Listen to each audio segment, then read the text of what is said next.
It actually means to do. It's so there's skillful and unskillful things. I mean, we're all involved in, say, karmic things in various levels. Say, for example, the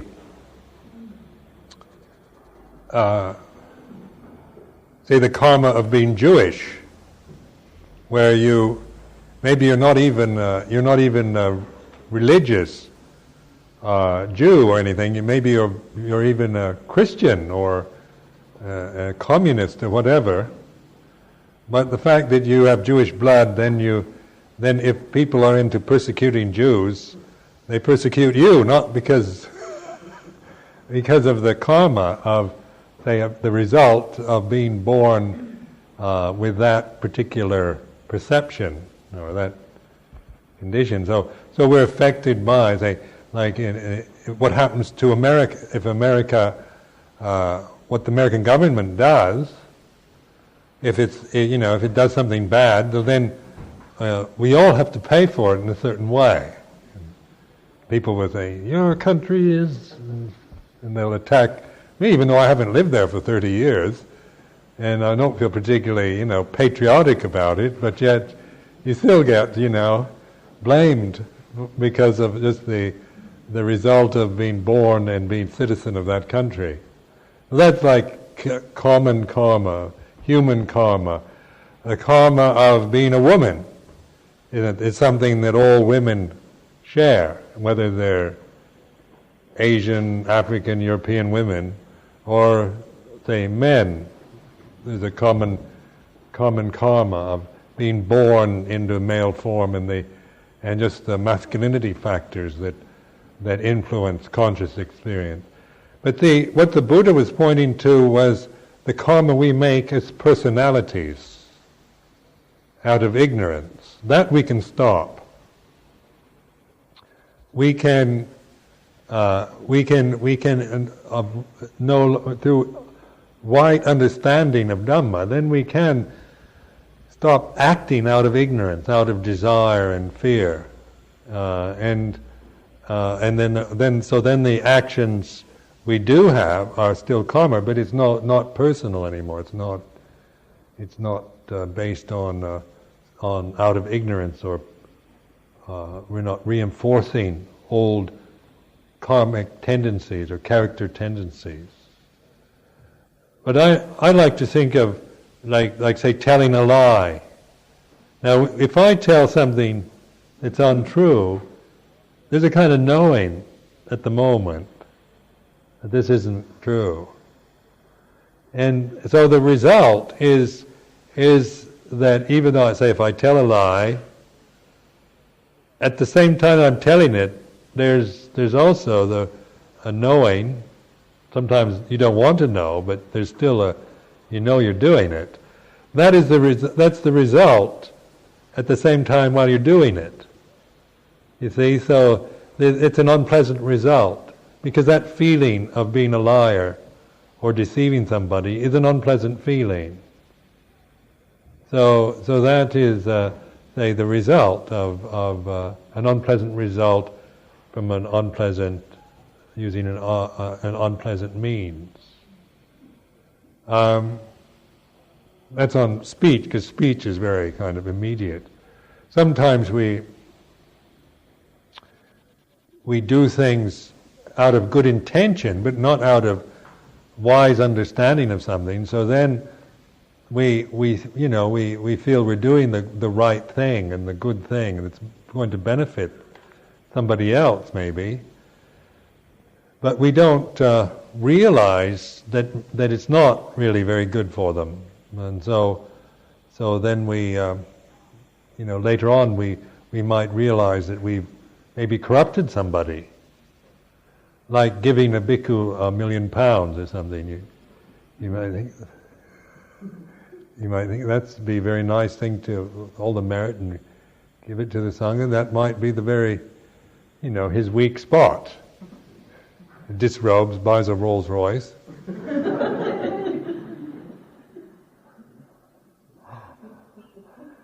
then you then you then you realize that you were intending to do something very good, but you ended up corrupting somebody. But then we learn from all that. We're not, it's not like we're going to do everything right, or always from pure wisdom. But through reflecting on the results of what we do, we can get it right. One more, because we learn. But we learn through actually trial and error, don't we? None of us learn. We all start out by usually making a mess or doing it very poorly until we learn how to do it well. So that's just the way it is. But if you're holding up the ideal, of how like you can see if people in the musical field, if they're comparing themselves to the great masters or the great virtuosos in the musical world, when they're just beginning their piano lessons, they're going to feel hopeless because already they're comparing somebody who's dedicated a whole lifetime to it to their maybe first piano lesson. Well, that's a lack of wisdom, isn't it? But if you realize that it's through learning to do things a little better, bit by bit, then you're intending in the right direction, and you learn through the mistakes and errors that you make. So you reflect on the results of your life. That's like, say, contemplate the results of your life. Are you peaceful or happy, or do you feel self-respect? Do you feel good about yourself? Or do you feel very unfulfilled or bitter or worried or insecure?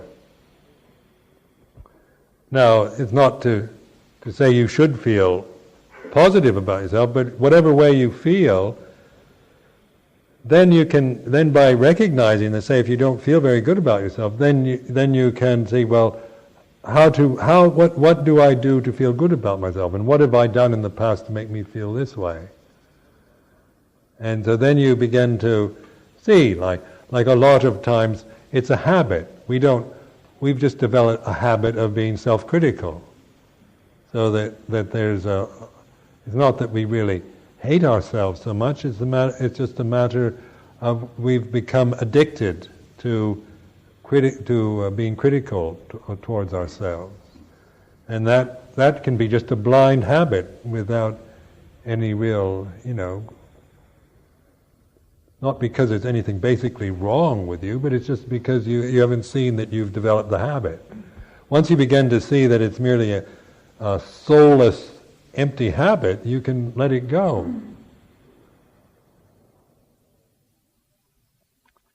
Using the right means for this is like learning how to use your mind.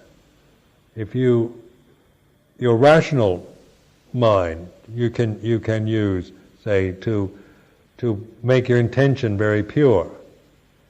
Say for a monk to intend to realize nibbana, to be liberated from all ignorance, is the deliberate intention of our life. We're making that not from a personality position, because personally you might think you can't do it.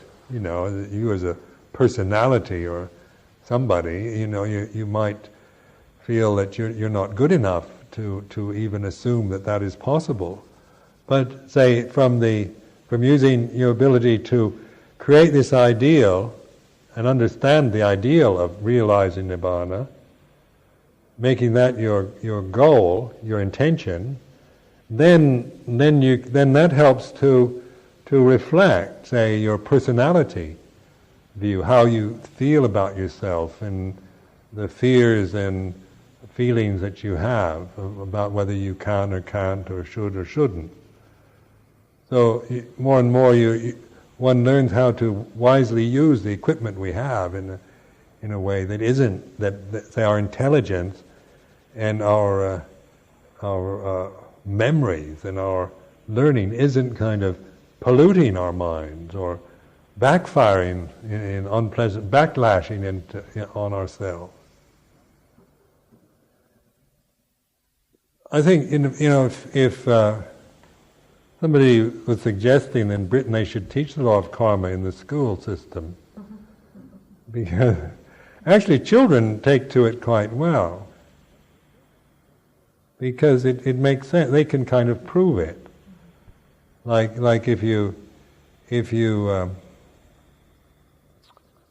tell a lie, or if you hurt somebody, what is the result of that? Like if you hit your sister, do you feel good about it? Does it make her happy? Does it make you happy? Are you proud that you do those things? And then you reflect on it. You begin to see that doing that is an unpleasant thing. And then you can and you can vow not to do that anymore. And that gives a child, the developing wisdom faculty there. They're actually using their minds to reflect on their own actions and the results of them, which children generally find interesting and helpful to them. Whereas sometimes we just say, "Don't you hit your sister, you bad boy," and let it go at that. And then you've developed this punishing tendency, punish them for doing bad things, but they never understand that actually what they've done is painful to themselves. They just feel they were caught doing something bad, and then they're getting punished for it.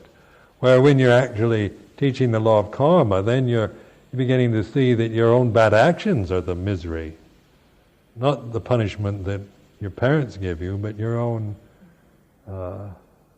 deceitfulness or your own selfishness.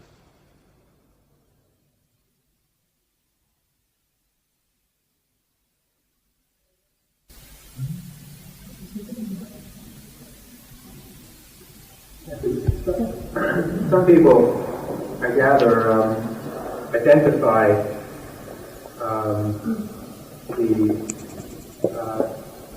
exhausting the fruits of karma with nirvana. I guess that's sort of looking at nirvana in terms of attainment rather than realization. Is that sort of contrary to the tradition? Is that a view of karma that isn't actually what the Buddha teaches about karma? Well, nibbana is here and now realization of non-grasping of things, so that it means that there's awareness of the flow of life and of feeling and all that, but there's non-grasping it. There's that, so that there's intelligence, there's brightness, there's bliss, but it's not coming out of ignorance anymore. It's not tainted with ignorance. To realize that is nibbana. Where say when one is grasping at the five khandhas, or the body, or the feelings and perceptions, conceptions, consciousness as self, then that always is samsara, because it's always it's the habit tendencies, it's the things that have been conditioned into you out of ignorance, out of not understanding truth. So you develop, life just tends to reinforce habitual patterns as you get older, rather than liberate you from those patterns. Where the realization of nibbana actually allows you to be liberated from the boring old habits we have. It's not like going into a realm of vacuousness, but it's actually just freeing one's conscious experience from habitual reactiveness, and therefore there's a much more the brightness and the intelligence to respond appropriately to time and place rather than just reacting to stimuli.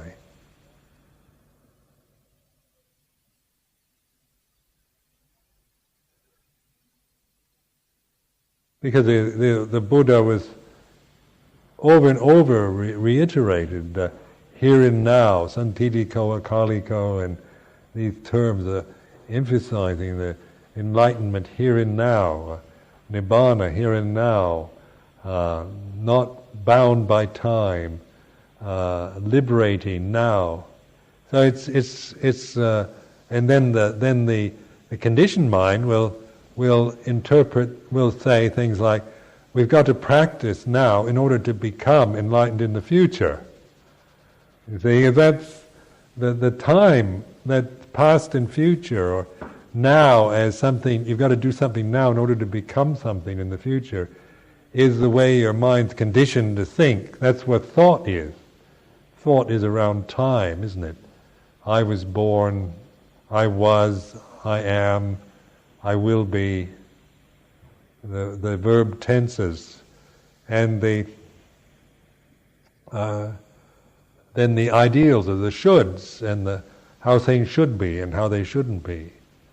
So language binds us to time as a reality and to ideals as being kind of permanent or solid or real.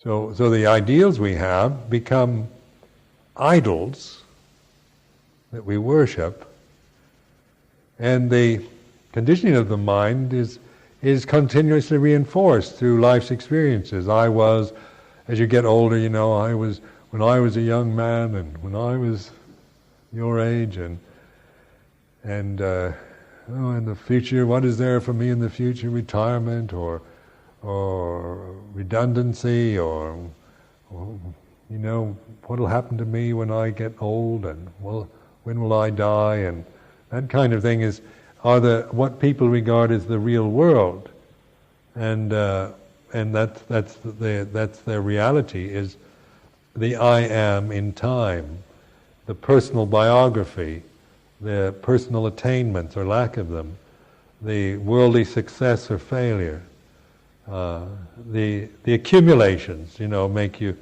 if you've made a lot of money or you've acquired a lot of things, gives you a sense of being somebody who's attained or achieved something. Then the kind of failures of life, they're identified with failure. I'm no good, I've never been able to succeed, I've never, life has been unfair to me. And so both are stuck in this realm of time as a reality. But if you really investigate time as an experience, it's unreal. Time is unreal. Because there's only the now as an experience. The future, that's only a concept now, isn't it? Future. The past is only a memory. What happened yesterday is a memory. And so, and now, even this morning's dana is now a memory. When I woke up this morning, I was thinking, we have a dana today. These people are coming to offer this food. And now they've already offered it, they're gone. Now it's a memory.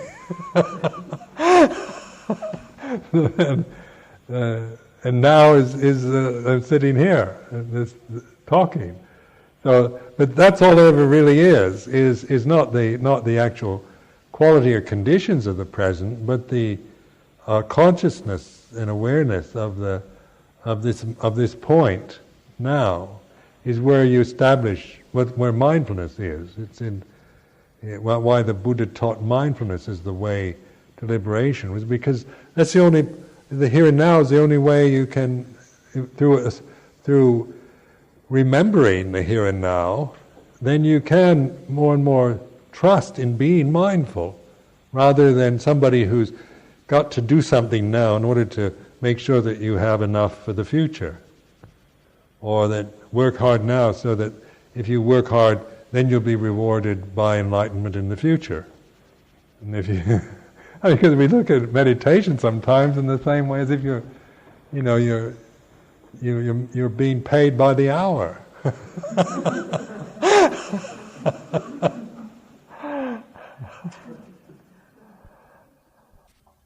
Yes, that's like the sila, the moral precepts, the refuges, Buddha-Dhamma. These all give a sense of, these are stabilizing conventions. So that if you, like the Panchasila, say for the 5 precepts, 5 sila, 5 moral precepts, is a necessary sine qua non ingredient of the holy life. You have to commit yourself to the to refrain from, say, killing and lying and so forth. But those precepts are for they're not precepts they're not commandments. They're not, like a commandment is like an imperative, where you're saying, "Thou shalt not kill," and that's what we're used to, isn't it? In that kind of in our own culture, we're used to kind of categorical imperatives coming from the top. Thou shalt not kill. And if thou killest, thou shalt be punished. And so we're used to that kind of commandment. But Banadibata is that I take up the precept in which I intend not to kill, not to harm other creatures. So that's coming from you, isn't it? You're not being commanded to take the precept. You are asking to take the precept. You're asking to avow this precept for your own reference to life. So it's coming from your own. It's bringing out the goodness in yourself, rather than threatening you with punishment if you kill somebody, which is one way of handling the problem. But then what brings us, what develops us into maturity is not through being good by fear of being bad, but by being good because we love the good. And because that in us which is good has been respected, and we respect that in ourselves. So when I take the precept Banadibata, it's a joy to take the precept, that I can choose. I mean, I'm going to deliberately choose this precept to refrain from taking the life of other creatures in any intentional way. Then the refuges are also something that need to be really, for the Asian Buddhists, refuge is so much a part of culture, Buddha Dhamma Sangha, that it doesn't, it's no problem for the Asian Buddhists. But for Western Buddhists who've come to Buddhism in their adult life usually, then refuge, sometimes we don't see the significance of it at first. But if we don't have this sense of refuge, then we take refuge in the sitting posture or the Vipassana retreat, is what happens a lot. People take refuge in in Vipassana retreats or in sitting postures, rather than in Buddha Dhamma Sangha. And this sense of refuge then is where we're beginning to, say, take refuge in the Buddha, in the ability to know the truth. And it's not Buddha in the sense of an external, some force out there or something external to us. Which is a real refuge for us, is mindfulness and that intelligence and that comes from mindfulness, that Buddha mind, or the Buddha to the knowing, the reflective, intelligent knowing that's possible for us. That's as human beings. That is our refuge. But that's symbolized in the form of Buddha. Then in Dhamma is the natural law, the way things are. So we take refuge in the laws of nature, the flow of life, the way things are, which means that we're kind of abiding in the natural way of things. We're trusting. We have this sense of being at ease with the way things are. Not the way we want them to be, but the way it is, even if it's not very good or it's painful, or that we can still be at ease with it when we take that refuge in Dhamma. And then the refuge in Sangha is the community. Sangha has this sense of community, of the church or the community, the association of those who practice the Dhamma, those who are following the teachings of the Buddha, those who do good and refrain from doing bad. And that is so that this sense of being part of a community at large, of not just being an isolated individual, kind of alienated, lonely person, but we're actually identifying or taking refuge in a community of good and virtuous human beings. So that sense of refuge is, so you've got the 3 refuges and the 5 precepts as a form, as a basic form. These are Buddhist conventions, of course. I mean, every religion has their own way of stating this or manifesting their own forms. But this is particularly Buddhist style.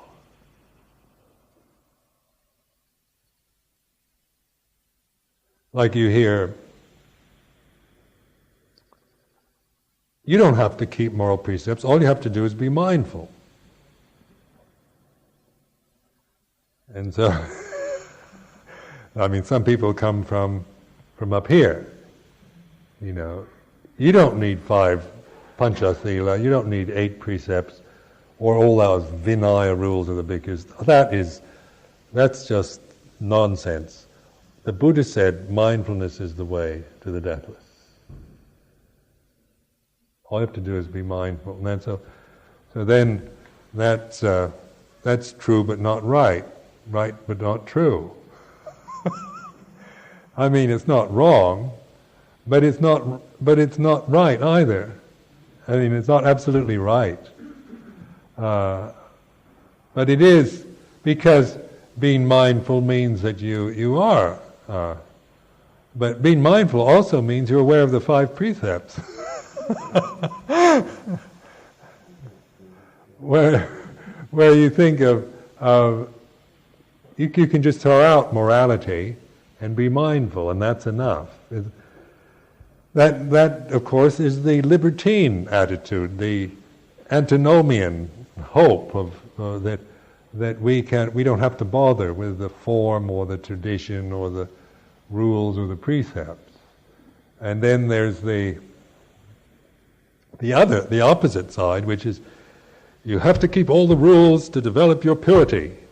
You have to make sure that you're pure in your sila, that you've kept all the rules properly, that there have been no infractions, everything has been done in the purest and most wholehearted way, and only through this moral purity can you ever hope to develop the samadhi necessary to have the wisdom to be enlightened.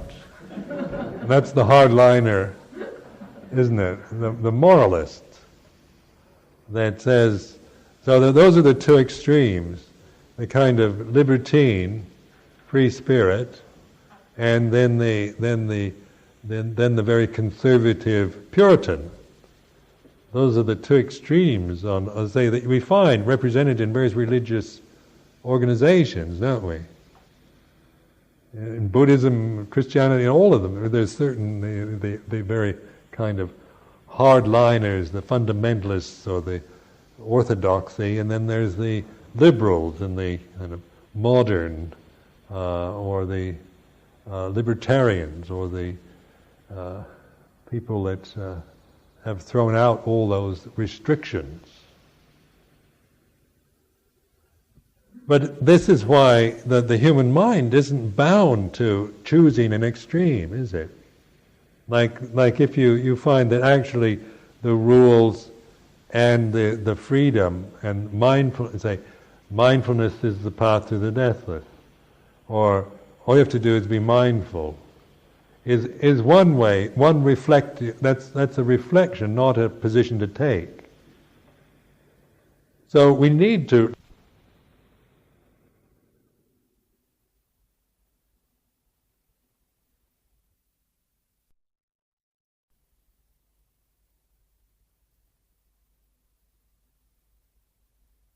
remind ourselves of that. Mindfulness is the way.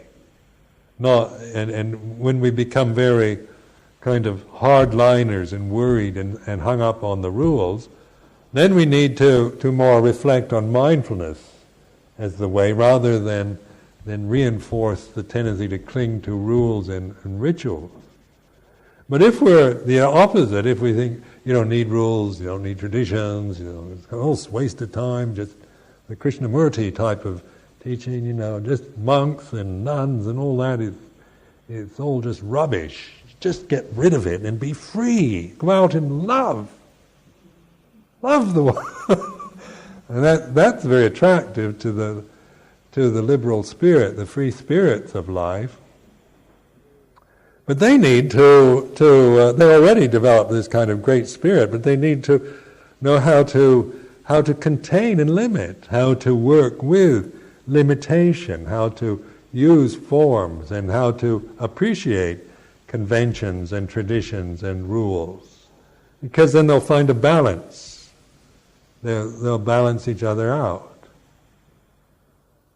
That's like I deliberately chose Ajahn Chah as my teacher, because I knew I needed that kind of training. I needed to be, I'm from a very libertine background, in Berkeley, California. I was a kind of bohemian graduate student in the early 60s, and I loved that kind of follow your heart, the kind of what the prophet, the Kahil Gibran, just follow your heart wherever it takes you. That's great philosophy, So I did that, and it took me to total confusion. I mean, it was great fun at the time, but the result was confusion. Then in monastic life, I chose a particularly strict teacher, say with a Vinaya, because that's where I needed to put my attention, because that's where I was most unstable and inadequate, was in the details of rules and refinements in conventions. I had the great vision and a great spirit, but it tended to float around. It wasn't grounded on anything. It didn't have any real power, because it wasn't coming from any real stability or strength. It was based on lovely ideas, and the lovely ideas, still lovely, but as a human being, we need to develop the balance between the two, between the restraint, the discipline, the very confined form, the tradition that you're in. We need to learn how to stay within and to fill out that form, to live within a form, to breathe life into the form, to make that form live. And then we can use our spirit for that, rather than for just being dissipated into outer space and lost like some lovely perfume that's just wasted in an empty prairie. Nobody will ever appreciate the fragrance.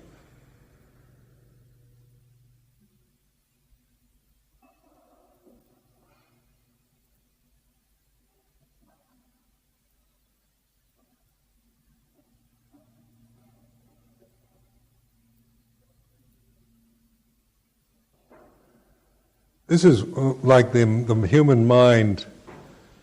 Notice, like what Buddha did with the dualism of the conditioned realm, where you're taking the opposites and finding the middle way. You're not just looking for the middle way without any reference to the opposite, to the extremes. So this is why that applies to everything. Just to, like the Buddha never would never. That's why it's oftentimes called a path of no fixed position, or why Buddhism is so kind of difficult for people who are attached to extremes, because they can't get any hold on it, because there's no extreme there to grasp. Do you believe in God? Do you not believe in God? Or is there a God? Or are these? Can you answer any of those kind of questions in yes or no terms? And when we try to put Buddhism as just the opposite of Christianity, then it becomes a kind of nihilistic philosophy. So it becomes no soul, no God, no self. We don't believe in any of that rubbish like you Christians do. And we don't have a personal God, body resurrecting and all that. We just, it's good, sensible, practical Dhamma teachings that we have, and we don't believe in all that silly stuff. Is one extreme of that takes you to annihilation, to a kind of nihilistic approach. And Buddha was not a nihilist. And then the mind wants to put Buddha always in some place within a spectrum of ideas. So was Buddha a god, or was he just a sage, or trying to figure out, was he an atheist? Was he put a label on? And Buddha doesn't fit into any kind of labels. It's a teaching where the mind was Buddha a monist, a non-dualist? Was he a pantheist? Was he a theist? Was he an atheist? It was not a theist. It was an atheist. Some people like the idea of Buddha as an atheist. And there's others that think he's more of a monist or a non-dualist. So wanting to get it fixed, the position of the Buddha. But the Buddha's teachings were always kind of counterbalancing extremities. So if any other disciples went too far this way, then you point over here. And so eventually you're if you're too strict, then loosen up. If you're too loose, then become more strict. If you're an atheist, then be more devoted. Bow down a lot to the Buddha Rupa. If you're hung up on bowing in rituals, then be more like an atheist. You find not that one is better than the other, but it's through understanding the extremes that you transcend the extreme. And just like the conditioned and unconditioned. Buddha actually provided us with a perfect metaphysical paradigm, which is that the conditioned arises and ceases in the unconditioned. So you have the conditioned, the unconditioned, or the death and the deathless. Now that is a basic religious paradigm. You're always dealing with mortality and immortality.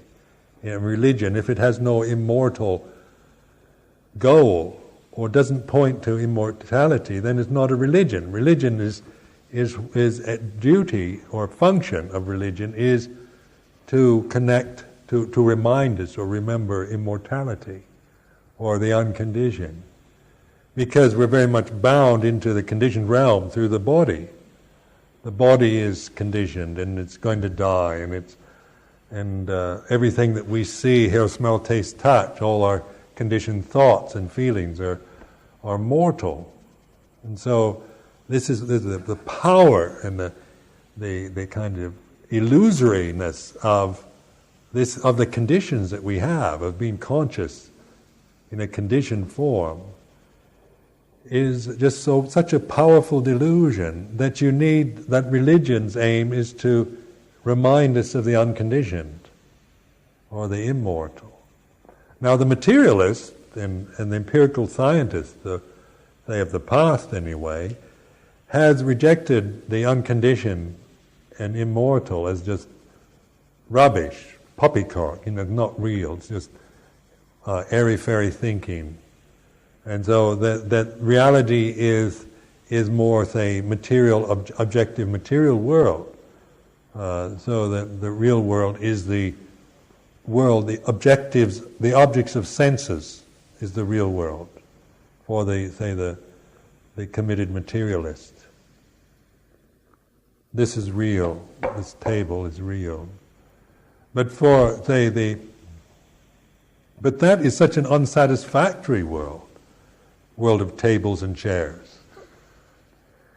Isn't it? It's such a, we're carrying the material world to its height of taste and comfort and ease and variation and permutation and all kinds of aberration and and so you're satisfying all your desires for material, the interesting and fascinating realm of the material world, the manifested world, but we know that basically we get bored with it very quickly.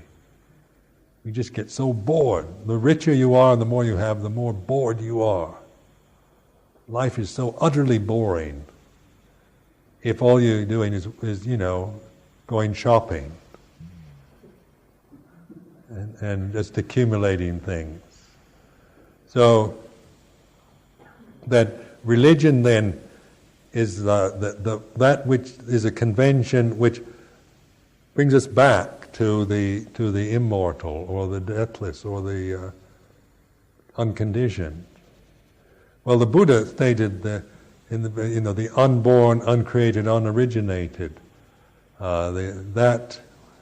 And this is in cool terms of almost, not in anthropomorphic terms. Just in these very kind of unemotional terms: conditioned, unconditioned, born, unborn, created, uncreated. That is, a perfect metaphysical statement, because but then to realize that in a moment, the conditioned and unconditioned in a moment, now, here and now, is the aim of the meditation, to realize ultimate reality, which doesn't exclude the conditioned realm, but the conditioned realm is in its relationship to the unconditioned. And that you can see, you can know, or you can realize through mindfulness. That's a profound realization through mindfulness that a human individual can have. It's not something beyond anyone's ability.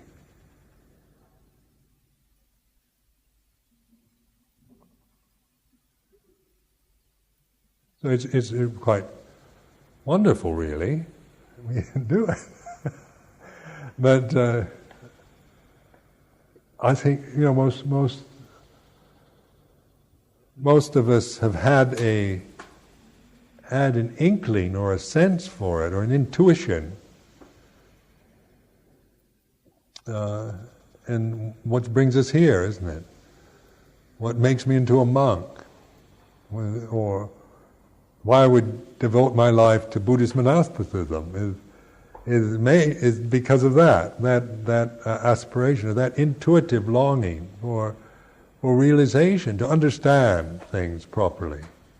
Because the condition of my mind, as it was, say, from my background, always led me to just feeling worthless and despairing about life.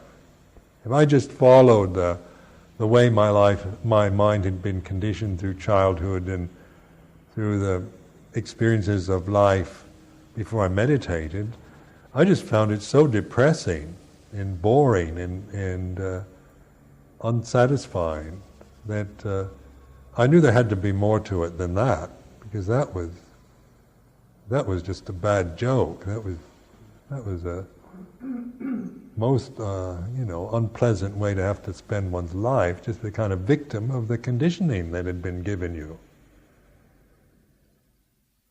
But you see, what we've been doing this afternoon is really to use the mind to take it like the conditioned and the unconditioned. First, they're meaningless, aren't they? Words. That's why the Buddha said, investigate the conditioned realm. Sankharas are impermanent. All conditions are impermanent.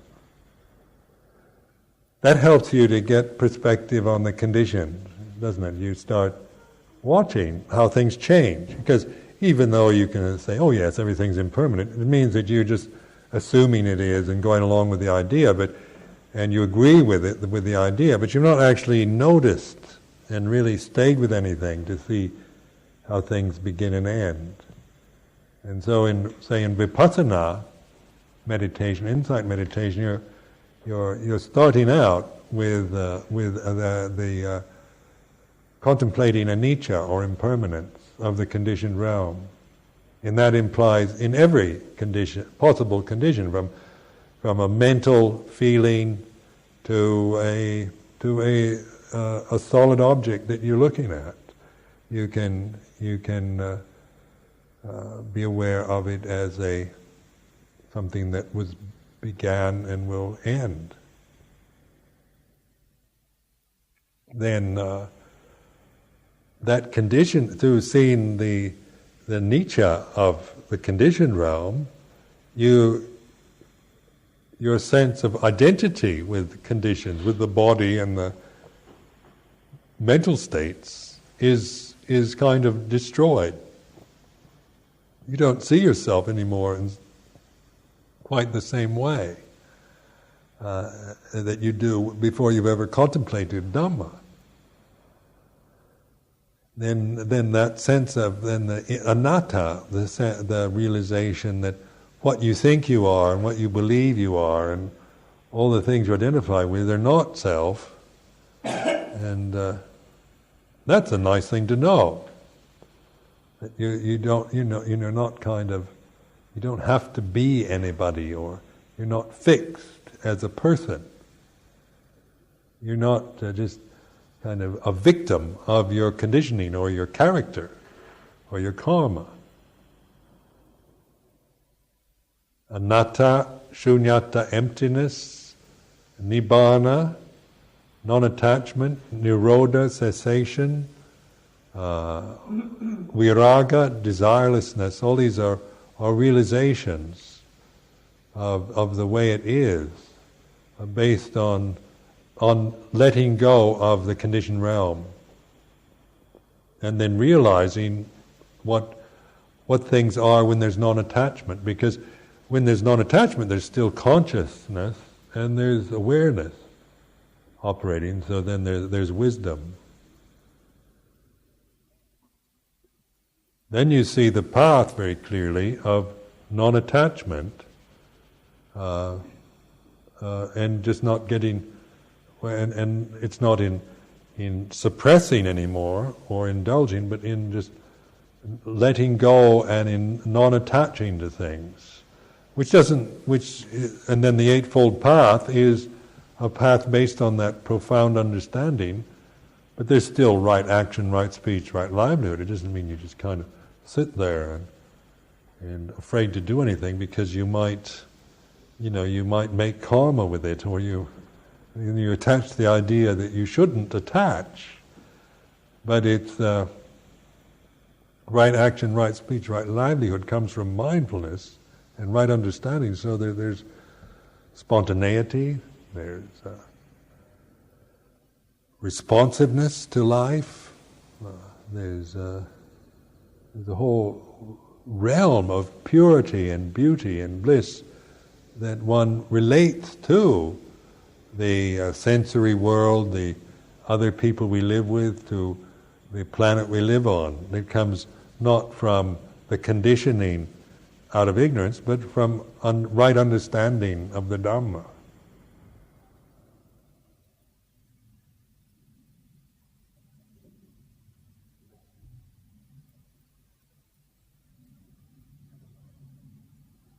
So I think that's enough for you to contemplate for the day.